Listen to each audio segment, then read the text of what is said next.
byose naragushakishije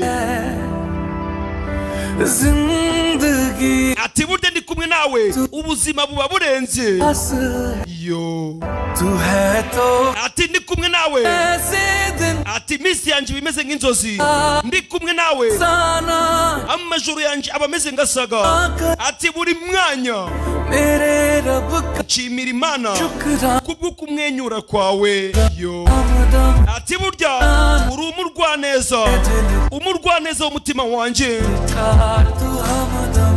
ati burya uri umurwaneza w'umutima wanjye yo ndetse uri n'umukunzi wanjye w'umutima wanjye yo umugore ndetse arimo aragenda yibuka agakomeza akagurisha ibikoresho byo mu nzu. Uyu mugore nta kazi yari afite, arimo arabikora ngo arebe niba yacikisha umugabo we muri gereza. Dore n'inzu ngarayishyira ku isoko, inzu irimo iragurishwa. Ubuzima bwa muntu ni uruziga.